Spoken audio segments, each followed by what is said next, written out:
This is the Everyday AI Show, the everyday podcast where we simplify AI and bring its power to your fingertips. Listen daily for practical advice to boost your career, business, and everyday life. Will AI take our jobs? It's kind of the big question in the room that we haven't really answered, but that's one of the things that we're going to be talking about today on Everyday AI. This is your daily live stream, podcast, and newsletter, helping everyday people like you and me not just keep up with what's going on in the world of AI, but how we can actually use it and improve our jobs and improve our careers. So before we get into that big elephant in the room question, let's first run over the news of the day. It's something we do every day. And as a reminder, if you are tuning in live, please leave a comment, drop a question.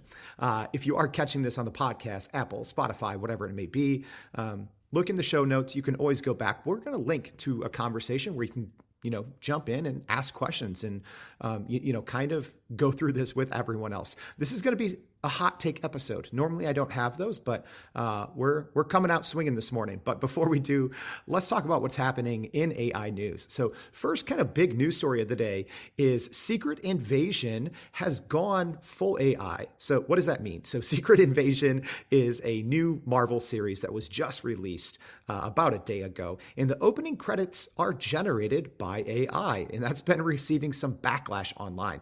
So as a reminder, the Marvel director, Joe Russo, has said that he fully expects AI-generated movies to be mainstream within 2 years. My take on that is that's crazy. We'll see if it happens. Right now, kind of text to video generation isn't that great, but it's getting there. So this is kind of, maybe one of the first mainstream instances of this technology that many people have seen. Next kind of news story for today is a new VentureBeat article talking about that generative AI is a brand new security threat. It is a whole new classification of security threat when it comes to cybersecurity. So we talk about generative AI a lot on this show, but if you're new, generative AI is essentially text to anything. So it's, ChatGPT is generative AI, which it's text to text. There's text to image, text to video, text to music. So that's what generative AI is. And, obviously right now it's creating a lot of cybersecurity and privacy concerns. So make sure to, subscribe to our daily newsletter, and we're going to be sharing more about that VentureBeat story. Third, last but not least, and this is actually going to be transitioning into kind of the topic for today, is a new Wall Street Journal article is discussing kind of this tech stock boom and pitting AI against the Federal Reserve. So it's super interesting. And again, we're going to talk about it a little bit, but at least here in the US, a lot of the reason our economy has been somewhat recovering over the past year or so is partially fueled by AI and AI related stocks. So if you want to know more about those things, or we have a lot of other news pieces that we're going to be recapping. As a reminder, go to youreverydayai.com, sign up for the free newsletter. We do this every single day, so you can spend countless hours a day trying to keep up with AI news, or you can just tune in every day and talk about it with us. All right, cool. We already have a comment, Yadi, saying, yes, let's talk about security and generative AI. Yes, that's it's so important. I think a lot of times people look over this security piece when it comes to generative AI.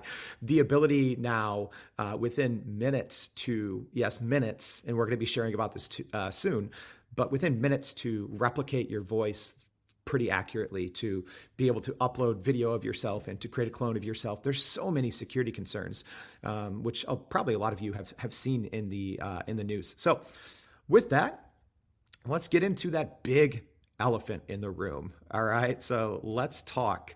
Will AI take our jobs? All right. I'm going to skip to the end. And again, I'm going to try to do my best to take all of your comments and questions as we go along. But I'm going to skip to the end and I'm going to answer this question. Will AI take our jobs? The answer is yes.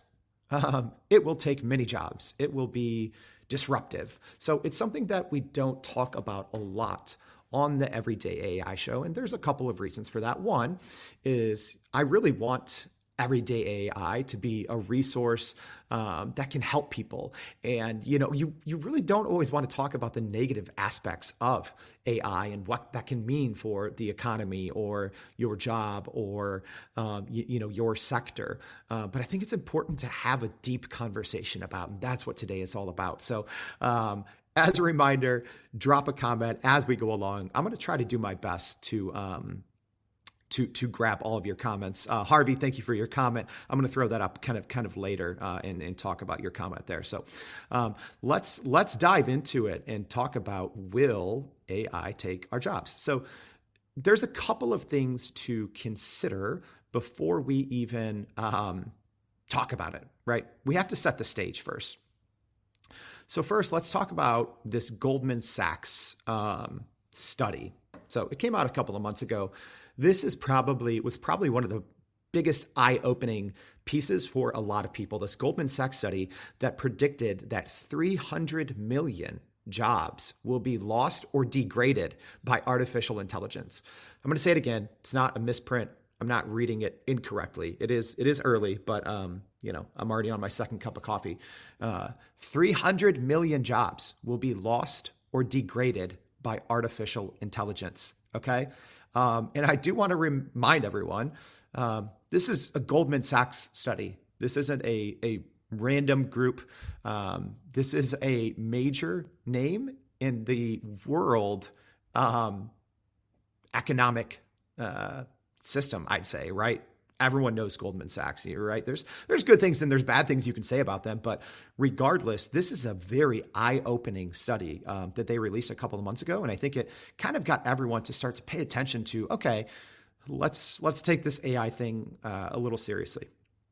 All right, a couple other considerations. So, and if you are joining us live, you'll obviously see I'm sharing my screen. But if not, if you're listening to this on the podcast, I'm just going to do my best to describe what we kind of have on the screen. But right now we're talking about IBM, Microsoft, Facebook, Google, right? These are four of the largest companies in the world and four companies that are also really driving just the AI space forward. Okay, so here's some things to consider when we talk about AI and job loss. All right, let's start with IBM. IBM is the company that was most direct about even their own internal complications with AI. So they straight up said that they are not hiring 7,800 people and they're letting those jobs be replaced by AI. So almost 8,000 jobs, they said these jobs are going to AI. And at the same time, I always say follow the money. They've invested more than $200 billion in AI and AI infrastructure and companies, right? So 8,000 jobs going to AI, but investing $200 billion in AI. Microsoft, nothing different. They've invested just in one company alone, in OpenAI, so ChatGPT's parent company. Microsoft has invested over $13 billion in OpenAI alone. Yet they've recently announced more than 10,000 job cuts. Facebook has invested more than $30 billion in AI. Recently, 10,000 layoffs. Google, same thing, more than $30 billion invested in AI, 12,000 recent layoffs. What does this mean? And I could go on forever on this. The biggest companies in the world that are actually helping create this technology, specifically generative AI, and pushing it forward, they're investing tens of billions of dollars, yet they are laying off tens of thousands of employees each, right? So even if we just look at big tech, it's nearly nearly 200,000 layoffs, recent layoffs, and hundreds of billions invested in AI. So I think a lot of times when people say, no, AI won't take jobs, you have to look at the biggest companies in the world, some of the companies that have been driving technology and innovation for a decade plus, and you have to follow the money. You have to see what they're doing. We're going to talk about reasons why we don't want to talk about AI taking jobs, but we have to look at the very obvious examples right in front of us, right? Goldman Sachs predicting 300 million jobs being lost or degraded. I would think most of those would be degraded because 300 million jobs is an insane amount, right? But still, you look at big tech, IBM, Microsoft, Facebook, Google, investing right there, that's more than $50 billion invested. And they're all laying employees off in droves, right? Not a couple hundred, they're laying them off thousands at a time, more than 10,000 at a time. So that's very important. All right, so let's keep going. As a reminder, give me your hot takes. I'm always up for a healthy discussion. So if you are tuning in live, go ahead and drop me a comment if you think AI is going to be disrupting jobs or if it's going to be helping. But let's keep going. Sam Altman. So we're still talking about things to consider here before we dive into the thick of this. So Sam Altman, as many of you know, but some of you maybe don't, he is the CEO of OpenAI. So OpenAI is the parent company of ChatGPT, that tool that so many of us love and use every day. So a couple things to point out with Sam Altman that are extremely important. Okay. In an interview, he recently said the two biggest concerns that he has with AI are disinformation and economic shock. I've talked about it once or twice on the podcast before. No one's talking. We're all talking about disinformation because we see it every day. But no one is talking about the whole economic shock thing. And the fact that Sam Altman, the CEO of, and probably, if we're being honest, probably one of the smartest people on the planet in terms of AI and its impact on the economy, is saying that he is worried about economic shock. Okay? And also, I don't know if it's coincidentally, he is one of the leading voices in UBI, which is Universal Basic Income. So let's put those things together, right? This company is taking in tens of billions of dollars of investment. They actually have a small team, and they're creating a technology that can, in theory, make it extremely easy for companies large and small to get more done with fewer humans, right? So you really have to add up the writing on the wall, right? Okay, so now that we've kind of talked about some of these considerations, let's talk about some of the common reasons why people think AI won't take their jobs, okay? And then we're going to talk about these a little bit. All right, so we have the first one, which is false narratives. So this, I think, was very commonplace early on, kind of when generative AI first started to become a thing. You would see all these bad examples. And people would say, yeah, AI is not taking my job anytime soon or any jobs, because people would share these false negative examples of AI gone rogue or AI not doing what it is supposed to. But I'll tell you, as someone that's been using GPT technology since 2020, more times than not, it's user error. So, I would see all these instances and kind of scoff and say, oh, that just means the person on the other side doesn't really know how to use the technology. So that's one reason why people are saying no. Another big one, historical context, right? Here's the thing. AI in general has been around since the 1950s. Yes, the 50s. So a lot of people say, hey, this technology, AI in general, has been around since the 50s. It's been commonplace. Different types of AI and machine learning or deep learning has been commonplace since the late 80s and the 90s. So people are saying, well, if it hasn't made an impact then, why would it make an impact now?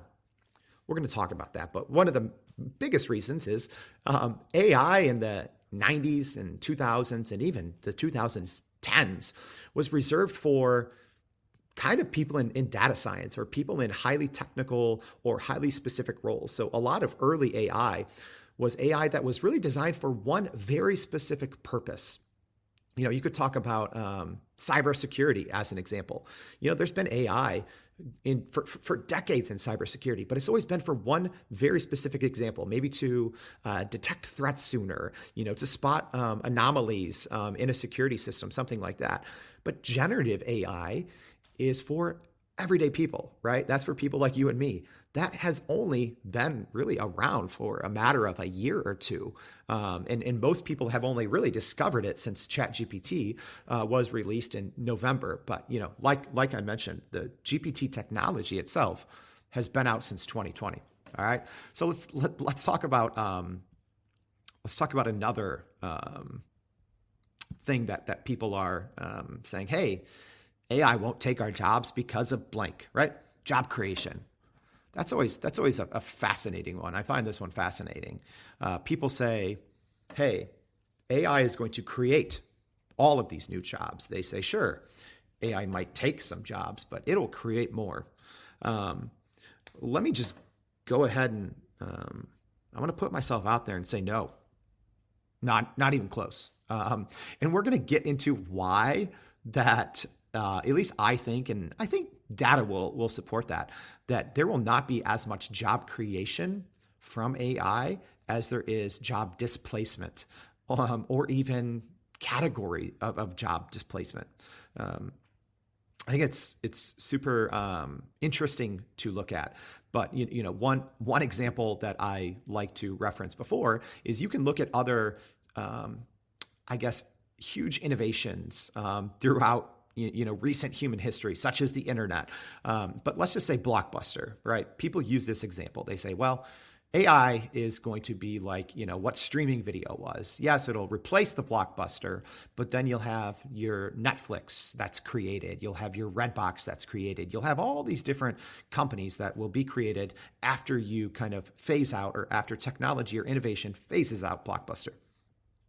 Definitely not the case.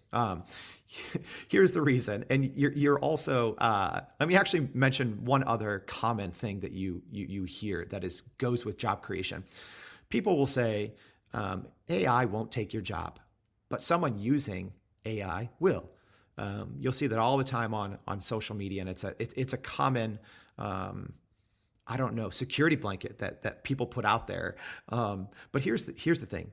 Yes, that person using AI will take your job if you're not using it, but that person using AI could, in theory, also take 10 other people's job.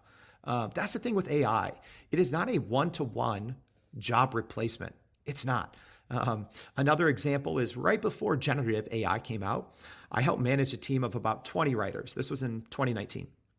That was before GPT technology came out. Right now, if we were working on that same project, we would probably only need 2 people, maybe 3. And even at 3 people, the output of 3 people using generative AI would far exceed what we had with 20 people. So it is not a one-to-one replacement when you are looking at job creation. All right. Oh gosh, here's a good one. Another reason people say AI is not going to take my job is they say, hey, the government would never allow it. The U.S. government cares too much about us people. Number one, no. Number two, I don't think the government is, at least here in the U.S., is going to do too much in terms of job, like protecting jobs when it comes to AI. Have a little bit more information about that, but other European countries have been very serious and very adamant about protecting jobs, right? And they're really not even allowing a lot of technology to exist in certain, European countries. So that's something that I'm going to talk about later on here in a couple of minutes, but it's something to keep in mind.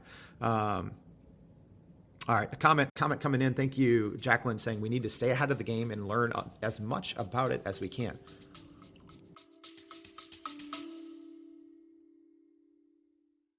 Are you still running in circles trying to figure out how to actually grow your business with AI? Maybe your company has been tinkering with large language models for a year or more, but can't really get traction to find ROI on Gen AI. Hey, this is Jordan Wilson, host of this very podcast. Companies like Adobe, Microsoft, and NVIDIA have partnered with us because they trust our expertise in educating the masses around generative AI to get ahead. And some of the most innovative companies in the country hire us to help with their AI strategy and to train hundreds of their employees on how to use Gen AI. So whether you're looking for ChatGPT training for thousands or just need help building your front-end AI strategy, you can partner with us too, just like some of the biggest companies in the world do. Go to youreverydayai.com/partner to get in contact with our team, or you can just click on the partner section of our website. We'll help you stop running in those AI circles and help get your team ahead and build a straight path to ROI on Gen AI. Absolutely. Absolutely.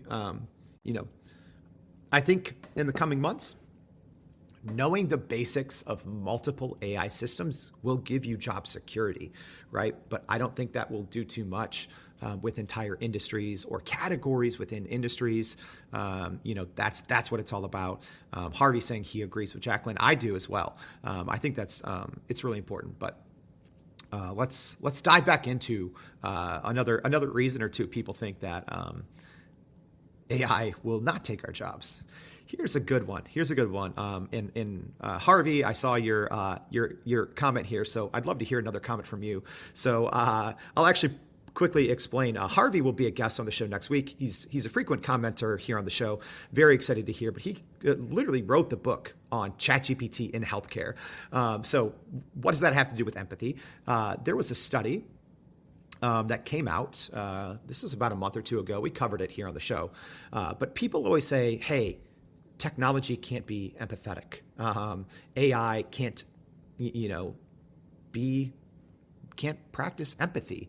And at least according to a couple studies, that's kind of wrong, right? So we think of what are, as humans, what are our distinct and unique qualities that AI or technology can never replace? Empathy is apparently not one of them. So there was a study that looked at in an actual clinical setting, and I'm sure Harvey will correct me if I'm wrong here, but that they looked at how people responded to ChatGPT versus actual doctors. And they were really looking at bedside manner and kind of how they viewed that relationship between either what the information they received from ChatGPT or the information they received from a doctor.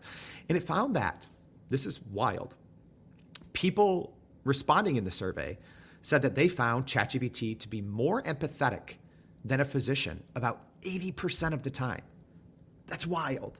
So for all the people that say AI cannot practice empathy, that's just not correct. If you train an AI or a large language model or a GPT model to be empathetic, it can. You have to train it correctly. But this is another thing. A lot of people will just jump into ChatGPT and they'll throw something out there and they'll get a response that has zero empathy, but you're not training it to be empathetic, right? So if you train an AI to be empathetic, it can be. All right, let's go on to another reason why people say AI will not take jobs. Creativity.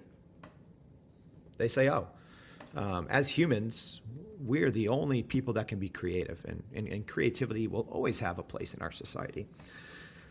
I'd say wrong. So creativity is a skill that can be taught, right? You can give before, during, and after examples of what creativity is, its place in the workplace or in a sector or in a department, and then you can teach an AI to be creative. So before you scoff at that, let's even look at the first places that generative AI has been booming.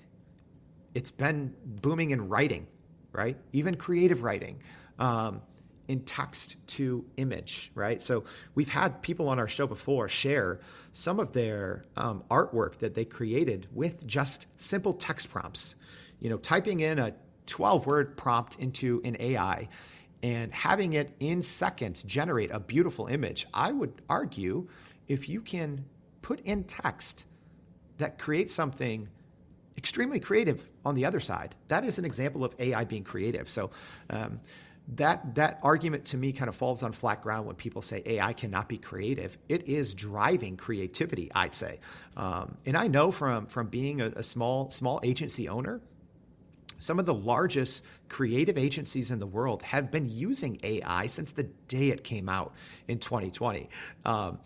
They don't always tell their clients or tell other people about it, but they're all using it. So this fact that AI cannot be creative, go find someone that works in marketing, find someone that works in advertising, find someone that works at a creative agency, people or roles that we would generally say, these are creative roles, and ask them about AI. Get the truth out of them, because they will tell you that AI can definitely be creative.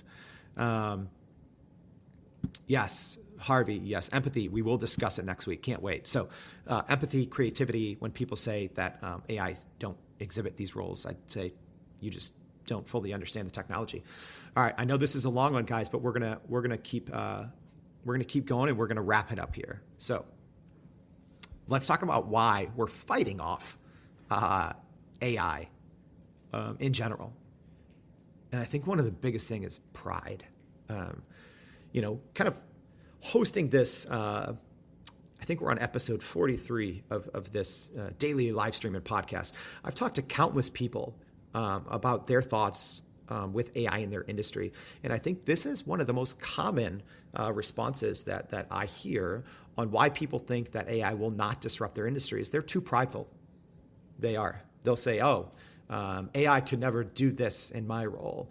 AI could never, be a legal assistant. AI could never be a research analyst. AI could never be a, help with bookkeeping, all of these things. People are prideful. I understand that. But, a very small example that I think will lend itself to a broader understanding of this topic is look what Microsoft is doing with its next iteration of Windows. AI will be working in the operating system, right? You're not going to log into ChatGPT. AI will be following you on your computer in a good way, and it'll help you with everyday tasks, creating pitch decks just with a prompt, reading and responding to your emails, being able to decipher everything in a spreadsheet in a second. Very complex spreadsheets that would normally take maybe dozens of hours to make sense of. So I think you're seeing it right there with Microsoft putting AI in its actual operating system. If anything, is a nod to the fact that AI can do, when properly trained, a wide variety of roles. It doesn't matter, right? It was actually, even for me personally, it was a little weird when I first saw this GPT technology in 2020. So again, ChatGPT didn't come out until about 7 months ago, but the GPT technology was rolled out in 2020. And at first, I even had a little pride. I said, all right, this, one of the early tools I used was called Jarvis. Now it's called Jasper. So at first I was like, all right, this is pretty good, but, it's not as good as me. But it's not, all of these AI tools that can generate content, they're a better writer than me. I've been getting paid to write for literally 20 years. And it's a better writer than me. So I think one thing of working in a society or in a workplace that will soon be flooded with AI, you have to swallow your pride, which is hard for humans to do. Yes, Harvey with another comment, Bing Copilot in Windows will be amazing. That itself will kill tons of startups. Absolutely. We actually have someone from Microsoft. Hopefully we can bring on the show here in the coming weeks and talk to them about that. Let's talk about one more thing. And this, I think, is the big one that people get wrong when they say, hey, AI won't come into my sector. AI won't come into legal. AI won't come into accounting and finance. AI won't come into healthcare. I think everyone underestimates greed, right? So again, my example earlier, which is the smallest example ever, working on a team of 20, right? So let's say someone's working on a team of 100 and you're the CEO of a 100-person company, right? Do you really think that if this AI comes in, and once people learn how to use it, that's the big thing, is people don't really know how to use it right now, but do you really think that CEOs are going to say, hey, let's look at this AI. We could replace 50% of our workforce and be 3x have 3x the output. What CEO is going to say no to that, right? I'd say in America, CEOs are driving a huge divide between kind of the elite and everyone else. And you're probably saying, Jordan, this sounds like some weird kind of personal tangent. It's not. So there's actual data here. So let's look. So we have a chart here. I'll describe it. It's easy to see. This is the CEO pay versus what the average worker paid over the course of the last couple of decades. So essentially in the 70s, your average CEO made about 20 times more than the average worker. So what is that today? It's 400 times, right? So you think when a CEO of a large company figures out how to properly use generative AI, and they can see, oh, this team of 100 people, I could have 5 people using AI and maybe 2 or 3 people fact-checking and implementing it. You think they're going to keep those other people around? I don't know. Let's look at one more chart and you can tell me. Here's another one. This looks at, again, in the last about 45 years, the average pay of a CEO to the typical workers. So you'll see, which is wild. So since 1978, the average worker compensation, which I don't even know how, has only risen 18%. 18%. Yet, average CEO compensation has gone up 1,400%. So we're talking 18% versus 1,400% increase, right? So that's the biggest thing is greed, because I don't think most CEOs or even executives have fully understood what AI is yet and how they can implement it. There will be a learning curve. I think a lot of individuals, smaller companies, have kind of learned to ride the AI wave or the GPT wave. But I think most bigger companies haven't fully understand or don't fully understand it yet, aside from those companies we started the show off with, those companies like Facebook, IBM, Microsoft, those companies that are investing tens of billions of dollars into AI technology, yet laying off tens of thousands of employee. Another funny comment here. Moral of the story is to be a CEO. One other question or another comment here from Cameron saying, thanks for the discussion. Personally, very optimistic of the good things that can happen within the AI revolution. However, you have to kind of open your eyes and see the incredible improvements in our lives. That's the thing. I think to that comment's point, I think a lot of people were just kind of ignoring AI or generative AI, and we're saying we have this false narrative of saying, okay, AI's been around forever, and it hasn't disrupted anything. But again, like I started the show on, the history. AI historically has only been used in very minute, very specific use cases. It hasn't been for the everyday person until the last 6 or 7 months. This I'll kind of start to close out this show the same way I opened it up. You have to follow the money. You have to follow what the big companies are not just saying. So they're saying AI is, your Facebook, your Google, IBM, Oracle, Salesforce, right? All these large tech companies are saying, yes, generative AI is the future and it can be disruptive, but at the same time, they're investing billions of dollars into the technology.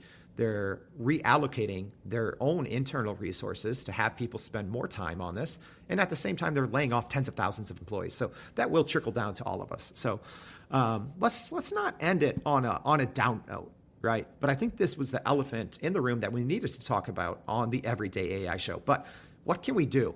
What can we do about it? Right. Here's the thing.